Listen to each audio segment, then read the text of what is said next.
요한복음 14장 15절부터 21절입니다.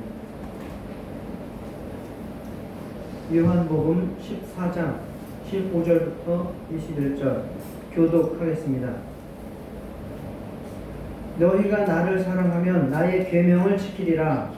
내가 아버지께 구하였으니 그가 또 다른 보혜사를 너희에게 주사 영원토록 너희와 함께 있게 하리니 그는 진리의 영이라. 세상은 능히 그를 받지 못하나니 이는 그를 보지도 못하고 알지도 못함이라. 그러나 너희는 그를 아나니 그는 너희와 함께 거하심이요 또 너희 속에 계시겠음이라. 내가 너희를 그와 같이 버려두지 아니하고 너희에게 오리라. 조금 있으면 세상은 다시 나를 보지 못할 것이로되 너희는 나를 보리니 이는 내가 살아있고 너희도 살아있겠음이라. 그날에는 내가 아버지 안에 너희가 내 안에 내가 너희 안에 있는 것을 너희가 알리라. 나의 계명을 지키는 자라야 나를 사랑하는 자니 나를 사랑하는 자는 내 아버지께 사랑을 받을 것이요 나도 그를 사랑하여 그에게 나를 나타내리라. 아멘. 네, 지금 성령에 관한 말씀을 함께 나누고 있습니다. 지난주에는 하나님의 삼위격이신 성령님과 교통함으로 하나님의 생명으로 창조주의 생명, 구원주의 생명으로 충만하자라는 말씀을 나눴습니다. 오늘은 예수님께서 소개해 주신 성령은 어떤 분이신가? 예수님께서는 성령을 무엇이라고 또 어떻게 누구라고 말씀을 우리에게 해주셨는가를 살펴보려고 합니다. 예수님께서는 성령으로 잉태되셨고 성령으로 세례, 침례를 받으셨고 성령께 배우시고 성령의 능력으로 역사하셨으며 성령의 인도를 받으셨고 성령께 들으신 것만 말씀하셨습니다. 아버지께서 자기에게 들려주신 것을 말하고 보여주신 것을 행한다, 그렇게 말씀을 하셨습니다. 예수님은 성령께 온전히 의존하셨고 성령과 함께 성령으로만 사역을 하셨습니다. 예수님께서 이 땅에서 사역하실 때에 성령으로 아니하면 하나님의 일을 할 수 없을 정도로 그렇게 성령으로 충만하셔서 함께 하셨고 일을 하셨다면 우리는 성령으로 아니하면 신앙생활을 할 수 없다는 이야기입니다. 하나님의 아들도 성령으로 아니하고는 이 땅에서의 그 삶을, 신앙의 삶이죠, 하나님의 일을 이루는 삶을 할 수 없었다면 우리는 성령으로 아니하고는 신앙생활을 할 수 없습니다. 얼마나 우리에게 성령이 절실하게 필요하고 간절한지를 정말 예수님의 그 사역의 삶을 통해서 우리는 알 수 있습니다. 그래서 우리는 예수께서 우리에게 소개해 주신 성령을 잘 알고 이해하고 그분과 함께 살아가면서 또 사명을 감당해 가실 수 있기를 주의 이름으로 축복합니다. 아멘. 예, 성령님 세 가지로 예수님께서 소개해 주신 것을 살펴보겠습니다. 자, 성령님은 예수님과 같은 분인가요? 다른 분인가요? 달라지네요. 반반. 대답을 섣불리 하시면 안 돼요. 똑같아요. 예, 그 부분에 대해서 정리를 해드리겠습니다. 예수님은 과연 성령님에 대해서 무엇이라고, 나하고 똑같은 분이라고 하셨는가? 다른 분이라고 하셨는가? 성령님이랑 같은 이치라고 하나님의 영이시니까. 예, 같은 예수님께서 말씀하시기를 성령님은 나와 똑같은 분인데 다른 분이다, 이렇게 말씀하셨습니다. 그것에 대해서 설명을 드리겠습니다. 자, 예수님보다 성령을 더 잘 아는 존재가 있을까요? 없습니다. 네, 없습니다. 물론 뭐 하나님 아버지가 계시겠지만 그 하나님 아버지의 생각이 예수님의 생각과 일치한다고 볼 때에 예수님보다 성령에 대해서 더 잘 아시는 분은 없습니다. 그러므로 우리는 예수님의 말씀을 100% 인정하고 믿고 따라야 됩니다. 본문 16절에 내가 아버지께 구하겠으니 그가 또 다른 보혜사를 너희에게 주사라고 말씀했습니다. 일단 성령님은 예수님께서 아버지께 구해가지고 주시는 분이라는 거예요. 그런데 그분에 대해서 뭐라고 말씀하십니까? 또 다른 보혜사. 여기서 또 다른이라고 하는 단어에 대해서 말씀을 깊이 있게 살펴보겠습니다. 또 다른이 무슨 의미일까? 신약 성경에서는 다르다라고 표현하는 그 단어가 두 가지의 원어가 있어요. 헬라어가. 하나는 헤테로스이고 하나는 알로스입니다. 헤테로스라는 것은 다른 종류의 다른 것을 말하는 거예요. 그리고 알로스는 같은 종류의 다른 것을 말하는 겁니다. 어렵죠? 자, 예를 들어서 내가 여러분들에게 사과를 하나 드리고 또 다른 것을 하나 드릴까요? 그랬어요. 그런데 내가 또 다른 것을 줄 때에 배를 하나를 또 줬어요.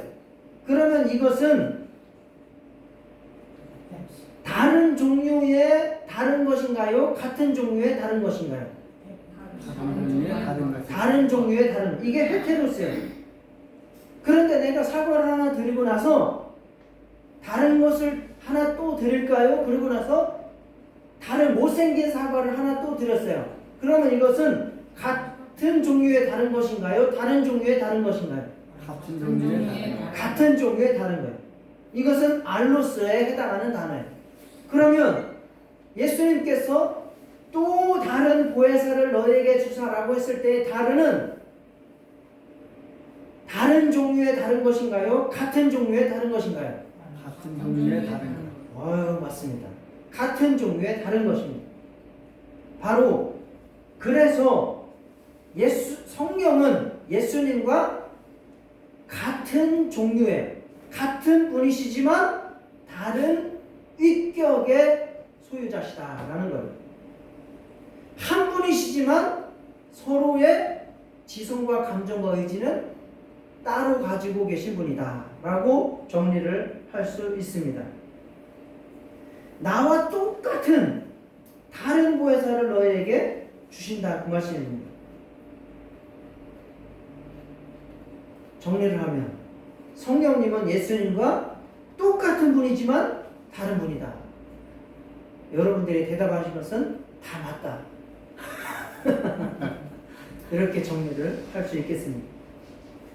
그래서 여기에서 우리가 그럼 어떻게 살아야 될 것인가를 정리를 내릴 수 있습니다. 우리가 읽은 본문에 보면 15절에 뭐라고 했습니까? 너희가 나를 사랑하면 나의 계명을 지키리라. 그렇게 말씀했죠. 그리고 21절에도 보면 나의 계명을 지키는 자라야 나를 사랑하는 자니 나를 사랑하는 자는 내 아버지께 사랑을 받을 것이요 나도 그를 사랑하여 그에게 나를 나타내리라. 이렇게 말씀했습니다. 이게 무슨 상관이 있느냐? 상관이 있습니다. 왜? 예수님과 성령은 같은 분이라는 거예요. 그래서 우리가 성령의 충만함을 받고 성령의 후원을 받으려면 어떻게 살아야 된다는 거예요? 예수님의 계명을 지켜야 된다는 거예요. 왜? 예수님과 성령은 같은 분이니까. 같은 분이기 때문에 예수님의 말씀을 지키고 예수님을 믿고 예수님을 사랑할 때에 성령의 충만함이 임한다는 의미가 있는 것입니다. 자, 그래서 예수님을 사랑하는 것과 성령님을 사랑하는 것은 같은 거예요. 예수님께 순종하는 것과 성령께 순종하는 것은 같은 거예요. 성령은 우리를 깨닫게 하시는 진리의 영이며 예수님을 보증하시는 증거의 영이십니다. 우리가 성령님을 알고 체험하기 위해서는 예수님을 사랑하고 예수님의 계명을 순종해야 됩니다. 지켜야 됩니다. 우리가 예수님을 믿고 사랑한다고 하면서 성령님을 무시할 수 없다는 것입니다. 사도행전 5장 32절에 보면 베드로도 이와 같이 말씀을 했습니다. 있나? 제가 읽어드릴게요. 우리는 이 일의 증인이요 하나님이 자기에게 순종하는 사람들에게 주신 성령도 그러하니라. 어떤 자에게 주신 성령? 순종하는 사람들에게 주신 성령이라고 했습니다. 성령은 예수님의 말씀에 순종하는 자들에게 임하시고 역사하신다. 왜 그렇다고요? 예수님과 성령은 같은 분이기 때문에 그래요. 같은 분이기 때문에. 그래서 다른 인격이지만, 다른 위격이지만 우리가 예수님께 순종할 때에 성령의 역사가 함께 할 수가 있게 되는 것입니다. 우리 모두 예수님을 사랑하고 예수님의 계명을 순종하여 정말 예수님과 같은 분이지만 다른 위격이진, 다른 성삼위 하나님의 영이신 성령의 증거가 충만하시기를 주의 이름으로 축원합니다. 그래서 신앙생활은 내 이성을 따라가는 게 아니에요. 내 감정을 쫓아가는 게 아니에요. 신앙생활은 예수님께서 말씀하신 것을 한 걸음 한 걸음 내딛으면 그게 성령의 역사가 진행되어 가는 거예요. 미국의 성악가 킴 옥스라고 하는 사람이 있는데 아주 굉장히 뛰어난 성악가예요. 이 사람은 한국 전쟁 때 폭탄이 터지는데 그 파편에 맞아가지고 시력을 잃은 고아였어요. 그런데 미군이 입양을 해가지고 이제 미국에 갈 때 데려갔어요. 그런데 그 사람이 이제 쓴 글에 보면 그 사람이 시각장애인, 어렸을 때 시각장애인이 돼가지고 앞을 못 보고 살게 됐잖아요. 그런데 자기를 후원해주고 길러주던 사람들이 뭐라고 했느냐? 야, 옥스 100m 앞에 장애물이 있으니까 가다가 조심해. 이렇게 말해주지 않았다는 거예요. 혹시 시각장애인 분들 도우시는 분들 100m 앞에 있으니까 조심하세요. 이렇게 하지 않죠? 그럼 어떻게 하세요? 한 발짝 앞에 물 있어요. 건너뛰셔야 돼요.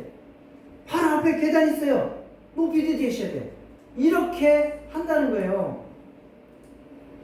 그러면은 그 시각장애는 어떻게 해요? 그냥 믿고 인도자를 믿고 한 걸음씩 시키는 대로 움직여서 간다는 거예요. 이것을 말하면서 뭐라고?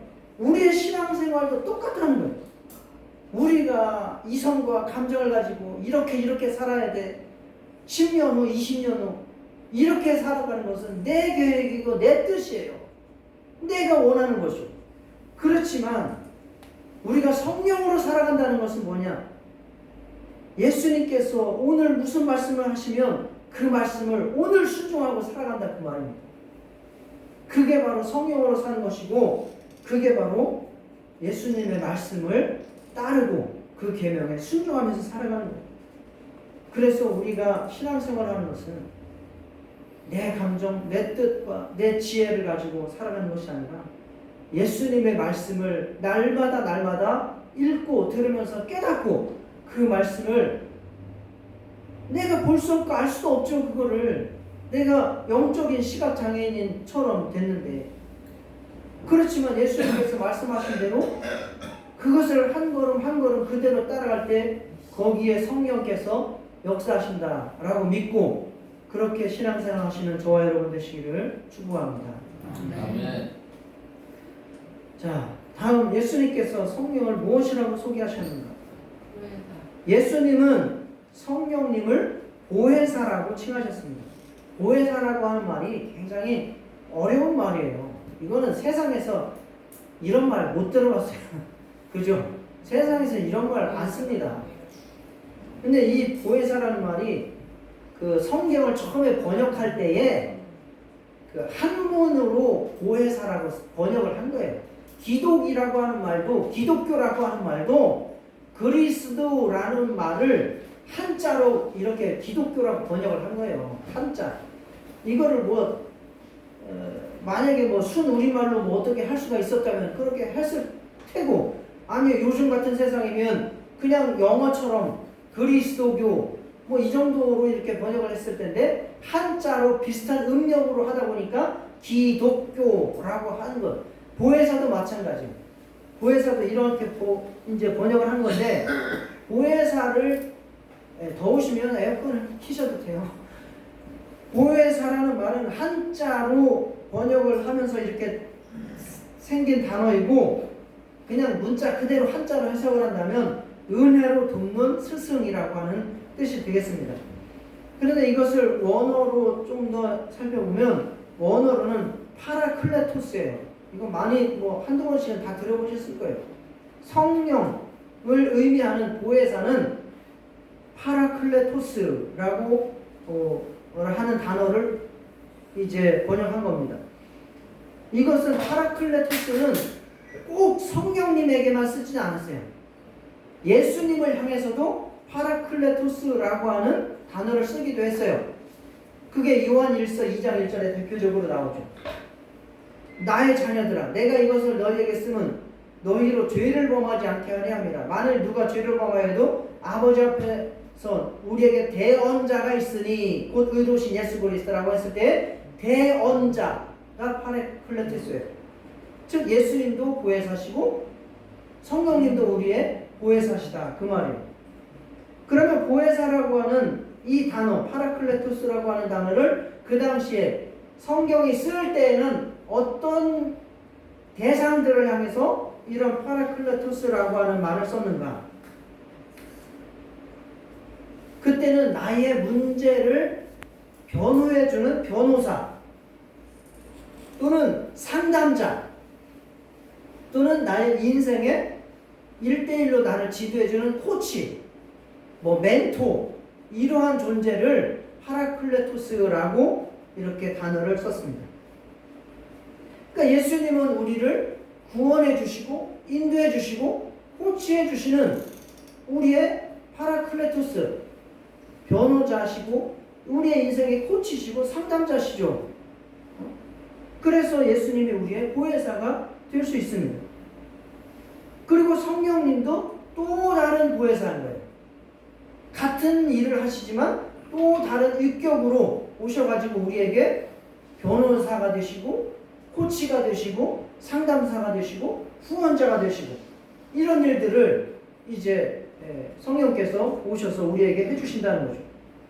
그래서 파라클레토스라고 하는 단어는 파라라고 하는 단어와 칼레오라고 하는 단어가 합쳐져서 생긴 말이에요. 파라라고 하는 단어는 뭐냐면 아주 가까이 있다라고 하는 뜻이 파라예요. 파라. 그래서 이 파라라고 하는 단어가 쓰인 그 성경들을 보면 바울이 디모데하고 파라의 사이였어요. 바울과 디모데가 얼마나 가까운 사이였는지 아시죠? 내 아들이라고 칭할 정도로 가까운 사이였고 사역에 있어서 가장 중요한 일들을 부탁한 사람이 디모데예요. 그런데 그렇게 가까운 사이를 파라라고 하셨어요. 디모데후서 4장 16절에 내가 처음 변명할 때에 나와 함께한 자가 하나도 없고 여기서 함께하다 라고 할 때에 파라라고 하는 단어. 그러나 디모데는 자기와 함께했다, 가까이 했다 라고 하는 단어. 얼마나 바울과 디모데가 가까웠는지에 대해서는 여기에 나와요. 디모데후서 4장 17절. 주께서 내 곁에서, 이거는 또 의미가 있는 게 여기에 내 곁에 할 때 이 곁에도 파라에서 생긴 단어거든요. 그러니까 주님과 바울 사이도 파라예요. 그리고 바울과 디모데 사이도 파라라고 표현해요. 그만큼 친밀하고 가깝고 하나 된다라고 하는 뜻이 바로 파라예요. 그런데 어떻게 바울과 그렇게 가깝냐? 자, 이는 뜻을 같이하여 너희 사정을 진실히 생각할 자가 이밖에 내게 없음이라. 그 정도로 디모데를 생각을 했는데 그 정도로 가까운 사이를 파라라고. 파라. 얼마나 가까운 사이인지 알겠죠? 파라. 그리고 칼레오는 뭐예요? 칼레오는 호출하다, 부르다라는 뜻이에요. 여러분 전화 올 때 뭐라 그래요? 여보세요? 콜. 이건 영어예요? 네. 그 뭐 카드 돌릴 때 콜 다 같은 단어잖아요. 콜. 호출한다, 응답한다, 부른다. 그 단어가 어디서 오냐? 이 칼레오라고 하는 헬라어에서 온 거예요. 칼레오. 그러니까 부른다는 거죠. 그래서 이것이 결국 의미하는 게 뭐냐? 예수님께서 뭐라고 말씀하신 거냐? 우리한테 성령께서 영원히 부름을 받아서 너희의 인생길에 지도와 인도와 교훈과 조언과 후원자가 되실 것이다 라고 예수님께서 성령님을 우리한테 소개해 주신 거예요. 성령님은 영원토록 우리와 함께 하시며 우리를 위해 예수님께서 하시던 그 영적으로 정말 좋은 일들을 우리 안에서 동일하게 하시고 있습니다. 우리는 종종 예수님이 실제로 내 곁에 있었으면 얼마나 좋을까 이런 이야기를 해요.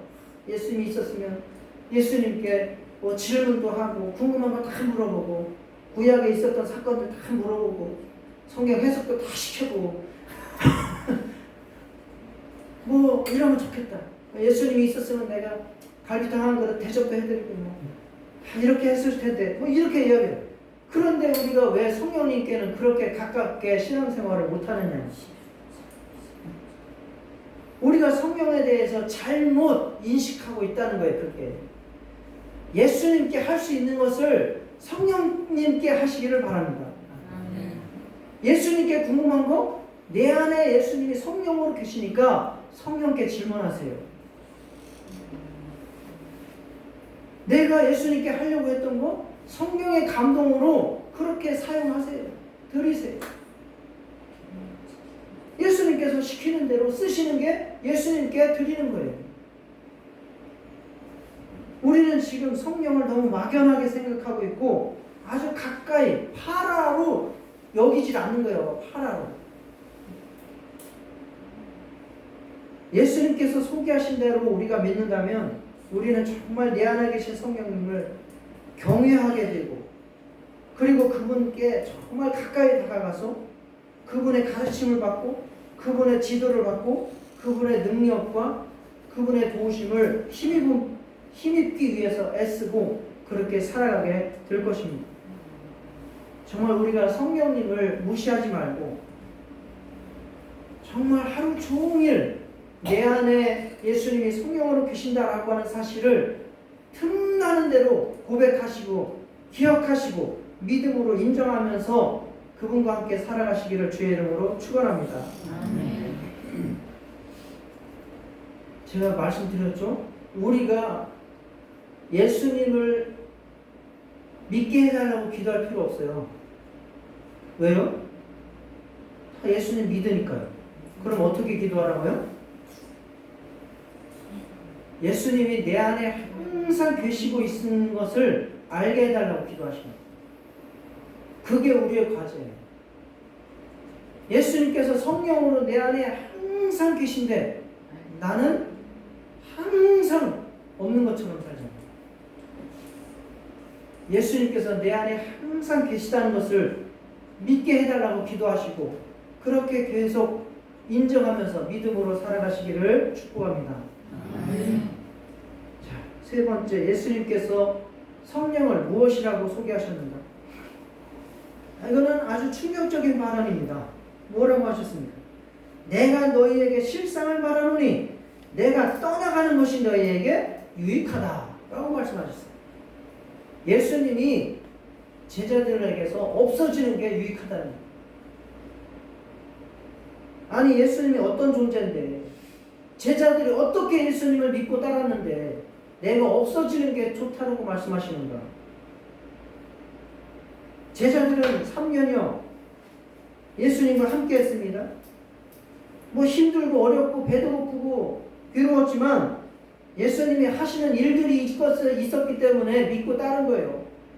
그분 말씀에 폭풍우가 멈췄고 병든 자가 고침받고 심지어는 죽은 자가 살아나기도 했고 무화과나무가 말랐고 인생들이 변화되었습니다. 그래서 믿고 따랐던 거예요. 그런데 예수님이 내가 이제 없어지는 게 좋아 라고 말씀하십니다. 그러니 제자들은 놀라죠. 그래서 멱살 붙잡고 절대 그렇게 되면 안 됩니다 라고 항변을 하기도 했죠. 제자들은 예수님이 없어지는 게 좋겠다고 하는 말씀이 말도 안 되는 소리로 들렸을 것입니다. 그분이 하나님이시라면 제자들 곁에 그리고 지금 우리 곁에 있는 것이 더 큰 유익이 되지 않을까요? 그런데 왜 예수님께서는 내가 떠나가는 것이 유익하다라고 말씀하셨을까요? 이것은 예수님께서 이 땅을 떠나시지 않으면 성령님이 우리 안에 오시지 못하시기 때문에 그렇습니다. 이 하나님의 원리와 원칙이 그렇다는 거예요. 예수님이 죽으시고 부활 승천하셔서 아버지께 구해서 그 다음에 어떻게 한다고요? 성령을 우리 안에 보내주신다는 이게 순서예요. 그러면 예수님께서 부활 승천하시지 않으면 성령님께서 우리 안에 오실 수가 없잖아요. 그렇기 때문에 예수님께서 죽으셔야 되고 부활 승천하셔야 우리에게 성령이 오시기 때문에 그렇기 때문에 자기는 이제 떠나가야 된다라고 말씀하는 거죠. 그러면 성령께서 우리에게 오시는 것이 더 유익하다 그 말이에요. 제자들 때보다 우리는 더 영적으로 유익하고 풍성한 그런 복된 시대를 살고 있음을 믿으시기 바랍니다. 만약에 예수님께서 떠나시지 않으셨다면 예수님은 1000살, 2000살 살 수 있어요. 불가능해요? 가능해요. 신이신데. 만약에 그렇다면 어떻게 될까요? 우리 예수님 만나러 어디로 가야 돼요? 이스라엘로 가야 돼. 이스라엘 가야 돼요. 응? 비행기표 예약하고 이스라엘 텔아비브나 갈릴리나 예루살렘이나 어디로 가야 될 겁니다. 숙소도 잡아야 돼요. 베델 호텔에 예약해 놔야 돼요. 그리고 예수님 만나려면 접견 신청서 내야 되는데 그게 3년 후가 될지 5년 후가 될지 몰라요. 너무 사람들이 몰리기 때문에 줄을 섰는데 줄이 한도 끝도 없어요. 지구 반바퀴는 돌아야 될지도 몰라요. 그렇게 해서 만나는 시간 얼마 정도 될 것 같아요? 몇 초? 1분 내로 끊어야 돼요. 뒤에 사람들이 잡아 죽이려고 할 거예요. 의사들 만나면 의사하고 만나는 시간 몇 초 돼요? 한 30초나 1분 있다가 다음 이러잖아요. 뭐 비슷할 거예요. 예수님은 더 심할 거예요. 뒤에 지구 반바퀴로 줄을 서 있기 때문에. 이런 상황이 벌어질 거예요. 우리는 아예 포기하고 말 거예요. 아휴, 먹고 살기도 힘든데 예수님 만나러 언제 거기까지 몇 달을 기다리고. 포기합니다. 불가능할 겁니다. 그런데 예수님께서 부활 승천하셔서 아버지께 구해서 우리 각자 심령 안에 성령을 보내주시니 이 얼마나 축복된 일입니까? 똑같은 분을 각자 다 인격으로 만날 수 있게 하신 겁니다. 놀라운 신비죠. 우리가 예수님을 영접할 때 정말 그분을 나의 주인으로 인정하고 모실 때 성령이 우리 안에 오셔서 영원히 우리와 함께 계시니 정말 이거보다 더 놀라운 축복은 없을 것입니다. 성령님은 잠을 주무시지 않아도 돼요. 예수님은 잠 주무셔야 돼요. 성령님은 음식 안 드셔도 돼요. 예수님은 음식 드셔야 돼요. 그러니 얼마나 더 풍성하게 우리는 성령님을 잠 자다가 새벽 2시에 일어나서도 성령님 말하면 돼요. 새벽 2시에 예수님 찾으러 어디로 갈 수 있어요? 이 땅에 예수님 계시다면 우리는 예수님 찾으러 새벽 2시에 못 가요.